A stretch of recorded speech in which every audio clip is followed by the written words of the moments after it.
नमस्कार, मैं अमनदीप सिंह साजन आप सबका स्वागत करता हूं मेरे YouTube channel Pratyush FM services में। और मैं सबका धन्यवाद करता हूं जिस टाइप का आपने रिस्पांस हमारे इंट्रोडक्टरी वीडियो को दिया। मैं आशा करता हूं आप सब स्वस्थ होंगे, समृद्ध होंगे।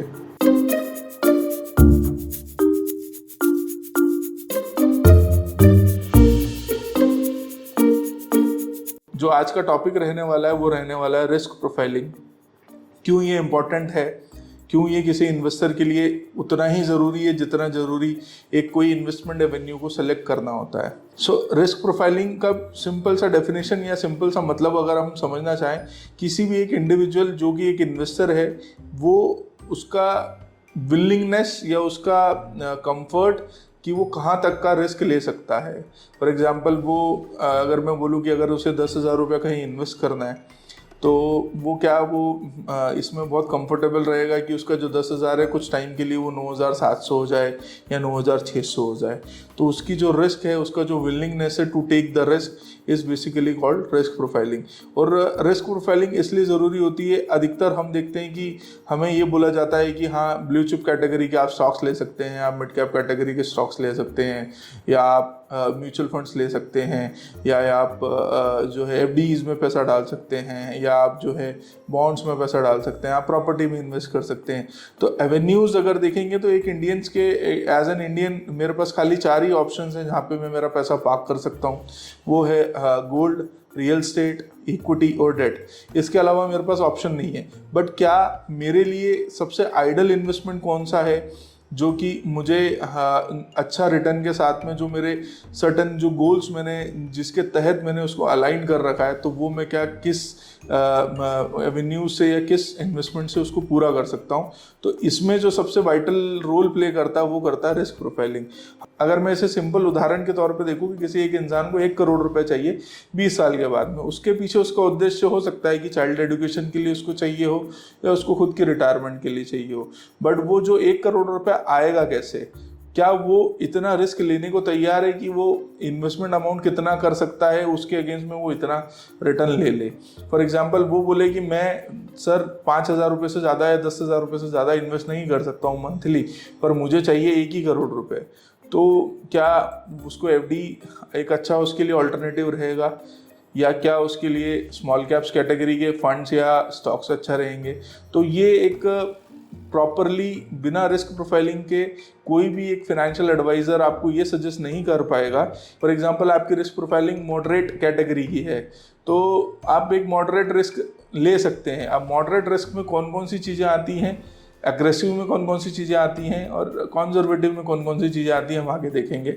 इसका इम्पोर्टेंस क्यों है, रिस्क प्रोफाइलिंग क्यों इम्पोर्टेंट हो जाती है, वो मैंने अभी थोड़ी सी एक आपसे जिक्र किया है। अगर उसको मैं बोलूं कि मुझे ना एक आइडेंटिफिकेशन करना रहेगा किसी भी, अगर मैं किसी का वेल्थ प्लानिंग कर रहा हूँ, फाइनेंशियल प्लानिंग कर रहा हूँ, तो उसका रिस्क टॉलरेंस मेरे लिए बहुत ज़रूरी है।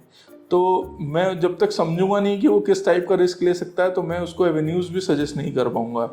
अब होता क्या है कि मेरी रिस्क प्रोफाइल मेरे इन्वेस्टमेंट जो मैं है उसके साथ मैं अलाइन कर सकता हूँ। फॉर एग्जांपल मेरी कैटेगरी आएगी कि हाँ, मेरी एज भी कम है और मैं पैसा अच्छा भी डालने की स्थिति में हूँ और मैं रिस्क भी ले सकता हूँ, क्योंकि मैं एज कम है तो मैं लंबा दूरी तय कर सकता हूँ, लंबा मेरे पास में टाइम है पैसा डालने का। तो मैं उसको कैटेगरी वाइज में फिर मैं उसको स्मॉल कैप दूंगा। अब स्मॉल कैप कैटेगरी आई कैसे, इसलिए आई कि मेरी जो रिस्क एपेटाइट है वो अग्रेसिव हो गई। तो इसीलिए इसका बहुत इंपॉर्टेंस होता है कि कोई भी मैं डिसीजन मेकिंग में कि मैं अगर कोई प्रोडक्ट दे रहा हूँ तो उसमें मेरा रिस्क प्रोफाइलिंग हमेशा बहुत ज़रूरी हो जाता है। अब आगे अगर हम बात करते हैं प्रोसेस कैसा होता है, प्रोसेस कैसी, रिस्क प्रोफाइलिंग की प्रोसेस क्या होती है, किस प्रोसेस से हम उस पे जा सकते हैं और एक सर्टेन एक कंक्लूजन पे आ सकते हैं कि हाँ सर आपका ये प्रोफाइलिंग है। तो हम क्या करते हैं, हम रिस्क टॉलरेंस को असेसमेंट करने के वेरियस क्वेश्चनर्स होते हैं, जो क्वेश्चनर्स पूछे जाते हैं क्लाइंट से, और उसके बेसिस पे एक आंकलन लगाया जाता है कि हाँ आपका ये कैटेगरी है, रिस्क एपेटाइट आपका ये है, और आपकी रिस्क प्रोफाइलिंग ये बोलती है कि आप जो भी गोल्स आप डिसाइड कर रहे हैं। बेसिकली 3 टाइप की प्लानिंग होती है, हमें पता है। एज बेस्ड प्लानिंग होती है, नीड बेस्ड होती है, गोल बेस्ड होती है। तो eventually goal base is kind of a marathon, हमें थोड़ा सा लंबा प्लानिंग की आवश्यकता होती है। देयर आर मतलब हम 3 प्रकार के जो है रिस्क प्रोफाइलिंग होती है। सबसे पहला जो है वो होता है कॉन्जर्वेटिव, सेकंड होता है मॉडरेटिव, थर्ड होता है अग्रेसिव।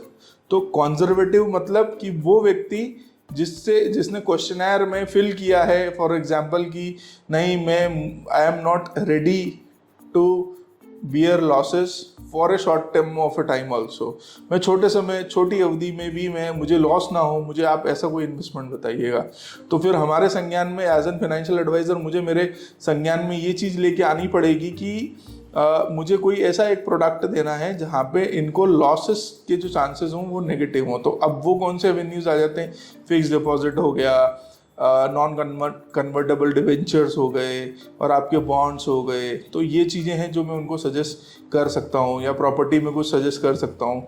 अब फॉर एग्जांपल अगर मुझे रिस्क प्रोफाइलिंग के थ्रू एक ऐसा मिला है कि जो मॉडरेटिव कैटेगरी में कि बैलेंस्ड वो ले सकते हैं कि फॉर एग्जांपल अगर वो मुझे 100 रुपये दे रहे हैं तो वो बोल सकते हैं यार कि ये 50 रुपये से तो मैं रिस्क ऊपर नीचे कर सकता हूँ, बट 50 रुपये मुझे हाइपर सेफ चाहिए। तो उस केस की कैटेगरी हो जाती है balance kind of a category. तो वो हो जाते हैं मॉडरेटिव, मतलब वो रिस्क मतलब बिल्कुल ऐसा नहीं है कि मुझे कोई ये बोल दे कि नहीं मैं तो रिस्क लेने को तैयार ही नहीं हूँ, ऐसा भी नहीं है। और कोई बोल दे नहीं मैं ज़्यादा रिस्क भी लेने को तैयार हूँ, ऐसा भी नहीं है।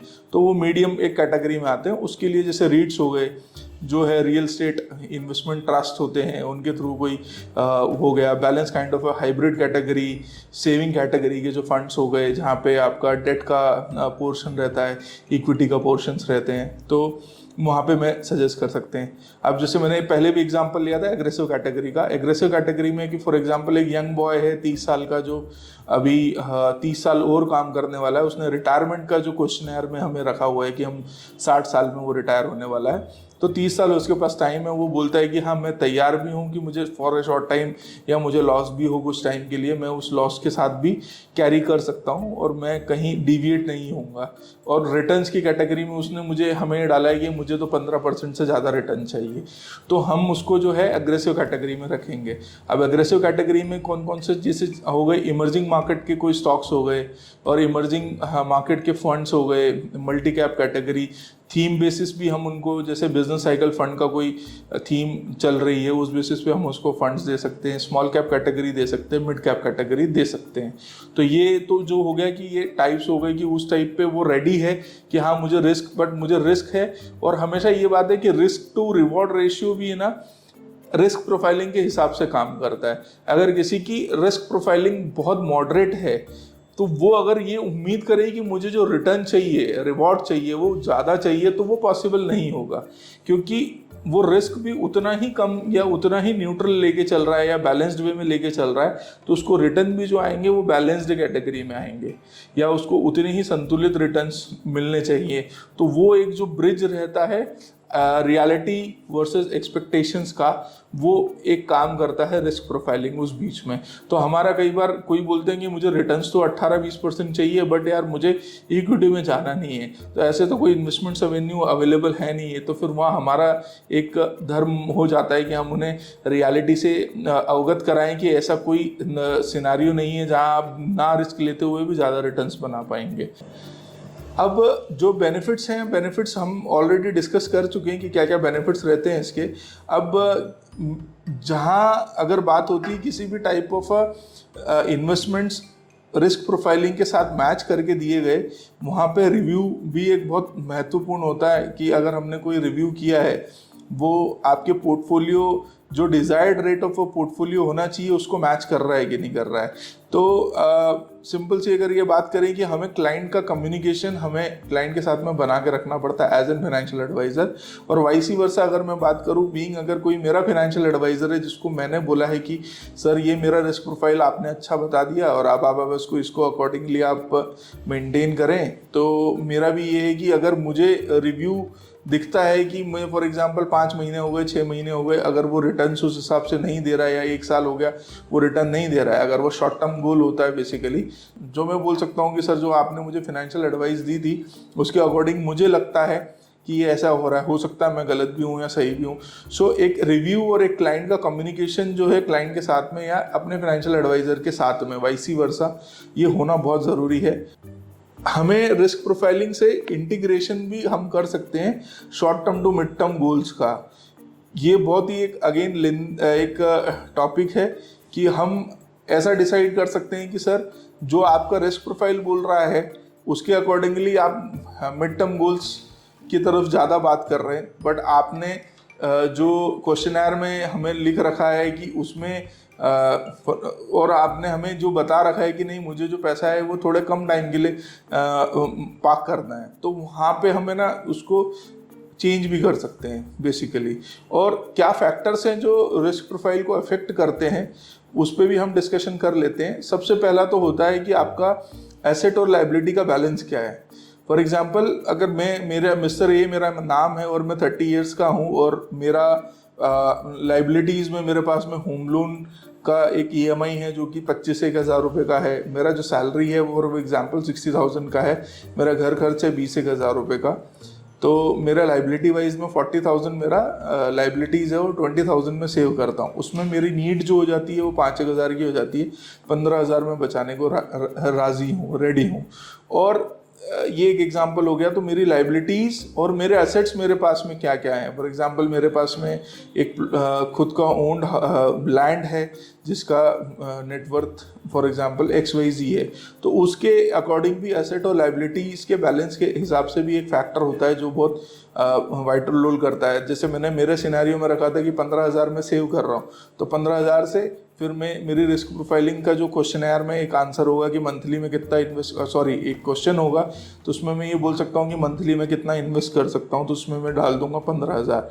तो ये एक बहुत बड़ा फैक्टर होता है रिस्क प्रोफाइलिंग के लिए। सेकंड जो फैक्टर होता है मेरा लाइफस्टाइल, मैं कैसा लाइफस्टाइल मेंटेन कर रहा हूँ, किस्सा मेरा कितने खर्चे हैं। जैसे मैंने बताया कि मेरा EMI और 20,000 खर्चा है, तो वो मेरे लाइफस्टाइल में कहाँ आता है, मैं कहाँ रहता हूँ, मैं Tier 1 सिटी में रहता हूँ, Tier 2 सिटी में रहता हूँ, वो एक फैक्टर होता है। तीसरा एक मेरी एज, क्योंकि एज इसलिए कि मैं कितने साल और काम कर रहा हूँ। जरूरी नहीं कि मेरी एज अभी 30 साल है और मैं रेडी हूँ 30 साल काम करने के लिए।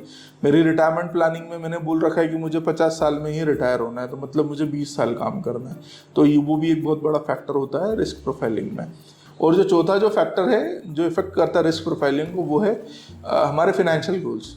अब अगले टॉपिक में हम ये कवर करेंगे फाइनेंशियल प्लानिंग के type, age based planning, need based planning और गोल बेस्ड प्लानिंग। सो अगला टॉपिक हमारा यही होने वाला है, मैं बीच में ही आपको बता रहा हूँ। बट गोल्स क्यों इफेक्ट करते हैं कि अगर मेरा गोल लंबा है और मेरे पास टाइम ही नहीं है, तो मैं उस फाइनेंशियल गोल को कैसे पूरा करूँगा। उस केस में मुझे रिस्क एपेटाइट को बढ़ाना पड़ेगा। मेरी रिस्क प्रोफाइलिंग अगर कंजर्वेटिव है तो मुझे उसे एग्रेसिव ले जाना पड़ेगा, क्योंकि हायर रिटर्न्स वहीं आएंगे। तो यही रिस्क प्रोफाइलिंग के बारे में है। और ये रिस्क प्रोफाइलिंग के बारे में अगर आपको कुछ समझना है और अच्छे से, तो मेरी जो वेबसाइट है म्यूचुअल फंड्स बिल्कुल सही है .in, आपको स्क्रीन में दिख जाएगा। म्यूचुअल फंड्स बिल्कुल सही है .in मेरी वेबसाइट है, जहाँ पे मैं ब्लॉग्स डालता हूँ। और ये रिस्क प्रोफाइलिंग का जो ब्लॉग है वहाँ पे इन डेप्थ आपको मिलेगा जो हमने डिस्कशन किया है, और कुछ चीज़ें छूटी भी होंगी जो वहाँ मेंशन्ड है। किसी भी टाइप की अगर आपको कोई क्वेरी रहती है, मेरा नंबर यहाँ पे है, मेरी ईमेल आईडी यहाँ पे आपको स्क्रीन में मेंशन होगी। आप प्लीज़ मुझ तक पहुँचें अगर आपको कोई भी रिस्क प्रोफाइलिंग से any type of financial advice आपको चाहिए। मैं उम्मीद करता हूँ आप हमें लाइक करेंगे, शेयर करेंगे, सब्सक्राइब करेंगे। मार्केट की गारंटी नहीं है कि मार्केट कहाँ जाएगा, क्योंकि कोई भी टाइम नहीं कर पाया मार्केट को, बट कंटेंट की गारंटी हम देंगे। बस उसके लिए हमें आपका सपोर्ट चाहिए, जो कि एक काइंड ऑफ मोटिवेशन हमें लाइक, शेयर और सब्सक्राइब के थ्रू मिलना चाहिए आप लोगों से। मैं आपकी इजाज़त चाहता हूँ। मिलते हैं अगले वीडियो, जिसका जो टॉपिक मैंने बताया जो रहने वाला है टाइप्स ऑफ फाइनेंशियल प्लानिंग। धन्यवाद।